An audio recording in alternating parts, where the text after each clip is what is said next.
Welcome to new TV Telugu. ఇప్పుడు Telangana top 10 చూద్దాం. సంగారెడ్డి పట్టణం బ్రాహ్మణవాడలోని హనుమాన్ దేవాలయంలో మన్య సూక్త సహిత అభిషేక కార్యక్రమాన్ని ఘనంగా నిర్వహించారు. దేవాలయ అర్చకులు శివశర్మ ఆధ్వర్యంలో హనుమంతునికి ప్రత్యేక పూజా కార్యక్రమాలను జరిపించారు. స్వామివారికి వడలతో ప్రత్యేకంగా అలంకరించారు. అనంతరం వడలను భక్తులకు ప్రసాదంగా పంపిణీ చేశారు. ఈ కార్యక్రమంలో భక్తులు పాల్గొన్నారు. తెలంగాణ సాయుధ పోరాట వీరుడు అనభేరి ప్రభాకర్ రావు 77వ వర్ధంతి సందర్భంగా కరీంనగర్లో పలు కార్యక్రమాలు నిర్వహించారు. నగరంలోని మార్కెట్ రోడ్ శ్రీ వెంకటేశ్వర స్వామి ఆలయం వద్ద గల అనభేరి విగ్రహానికి ఎల్లాపి సంఘం ఆధ్వర్యంలో ఘన నివాళి అర్పించారు. హైదరాబాద్లోని ట్యాంక్ బండ్ పై అనభేరి కాంస విగ్రహాన్ని నెలకొల్పాలని ప్రభుత్వాన్ని కోరారు. ఎల్లాపు సంఘం నాయకులు సభ్యులు ఉన్నారు. మహబూబ్ నగర్ జిల్లా మన్యంకొండ బ్రహ్మోత్సవ సందర్భంగా అలివేలు మంగ ఆలయంలో శ్రీ శ్రీ శ్రీ పద్మావతి సమేత లక్ష్మీ వెంకటేశ్వర స్వామి వారికి పల్లకి సేవ ఘనంగా నిర్వహించారు. అనంతరం పద్మావతి సమేత శ్రీ వెంకటేశ్వర స్వామి తిరు కళ్యాణం వైభవంగా జరిగింది. ఈ సందర్భంగా మన్యంకొండ గోవింద నామస్మరణతో మారుమ్రోగింది. భక్తులు అధిక సంఖ్యలో పాల్గొని స్వామివారిని దర్శించుకొని పునీతులయ్యారు. భక్తులకు అన్న ప్రసాదన వితరణ చేశారు. కొండగట్టు గిరి ప్రదక్షిణలో భాగంగా ఈ రోజు 26వ గిరి ప్రదక్షిణ చేస్తున్నట్లు చిలుకూరు బాలాజీ శివాలయం అర్చకులు సురేష్ ఆత్మారాం అన్నారు. చుట్టూ పచ్చని వాతావరణంలో జరిగే ఈ గిరి ప్రదక్షిణ ప్రకృతి అనే అమ్మ ఒడిలో తిరిగిన అనుభూతిని ఇస్తుందన్నారు. ఇలాంటి అద్భుతమైన కొండగట్టు గిరి ప్రదక్షిణ రాష్ట్ర వ్యాప్తంగా దేశవ్యాప్తంగా మారి ప్రపంచ వ్యాప్తంగా కావాలన్నారు. ఈ ప్రదక్షిణలో నటుడు అంజిమామ పాల్గొన్నారు.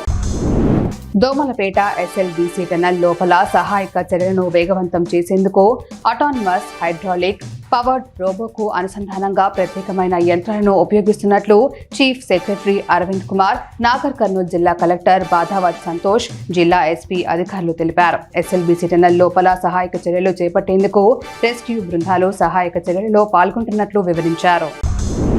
బీఆర్ఎస్ అధినేత తొలి మాజీ ముఖ్యమంత్రి కేసీఆర్ గురించి విరుద్ధమైన వ్యాఖ్యలు చేసిన సీఎం రేవంత్ రెడ్డిపై యువ నాయకుడు ముఠా జయసింహ మండిపడ్డారు. ఆయనను అరెస్ట్ చేయాలని చిక్కడపల్లి పోలీస్ స్టేషన్లో ఫిర్యాదు చేశారు. ఈ కార్యక్రమంలో బల్లా శ్రీనివాస్ రెడ్డి, శంకర్ ముదిరాజ్, మీడియా ఇన్ఛార్జ్ ముచ్చకుర్తి ప్రభాకర్, దీన్ దయాల్ రెడ్డి, శివ ముదిరాజ్, పున్నా సత్యనారాయణ తదితరులు ఉన్నారు.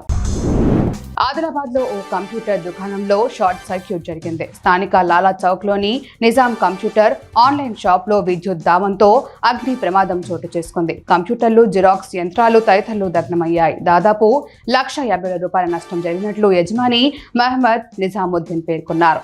అగ్ని ప్రమాదాన్ని గమనించిన స్థానికులు వెంటనే స్పందించి తాళాలు పగలగొట్టి మంటలను ఆర్పివేశారు. బీఆర్ఎస్ మాజీ మంత్రి హరీష్ రావుకు డిప్యూటీ సీఎం బట్టి విక్రమార్క షాకింగ్ కౌంటర్ ఇచ్చారు. జరిగిన తెలంగాణ అసెంబ్లీ సమావేశంలో ఆయన మాట్లాడుతూ 2018లో సిద్దిపేటలో బీఆర్ఎస్ ప్రభుత్వం ₹96.62 కోట్ల రైతు రుణమాఫీ చేసింది. కానీ కాంగ్రెస్ అధికారంలోకి వచ్చాక అదే సిద్దిపేటలో ₹177.91 కోట్ల రుణమాఫీ చేసి బీఆర్ఎస్ కంటే ఎక్కువ సాయం చేసిందని డిప్యూటీ సీఎం బట్టి విక్రమార్క వెల్లడించారు. కాంగ్రెస్ పార్టీకి చెందిన tourism development corporation chairman Patel Ramesh Reddy BRS మాజీ మంత్రి జగదీష్ రెడ్డిపై సంచలన వ్యాఖ్యలు చేశారు. జగదీష్ రెడ్డి మగాడైతే నాయకుడైతే రాజీనామా చేయాలని, ఎన్నికల్లో డిపాజిట్ రాకుండా చేయడానికి తాము సిద్ధంగా ఉన్నామని సవాల్ విసిరారు. సభలో బీఆర్ఎస్ నాయకులు గౌరవంగా వ్యవహరించాలని, పిచ్చి పిచ్చి వేషాలస్తే మేము ఊరుకోమని హెచ్చరించారు. కూసుమంచి మండలం లోక్యా తాండాలో 3 రోజుల పాటు హోలీ సందడి ఉంటుంది. ఈ 3 రోజులు తండా వాసులు వివిధ కార్యక్రమాలు నిర్వహిస్తుండగా మొదటి రోజైన శుక్రవారం కోలాటంతో వేడుకలు మొదలయ్యాయి. తెల్లవారుజామున కామదహనం చేశారు. అనంతరం మధ్యాహ్నం నుంచి తండాలో గత హోలీ నుంచి ఇప్పటి వరకు మగబిడ్డ పుట్టిన ఇంట దూండ్ వేడుక నిర్వహించనున్నారు. ఇక 3వ రోజైన ఆదివారం తండా వాసులు రంగులు చల్లుకోవడంతో వేడుకలు ముగుస్తాయి.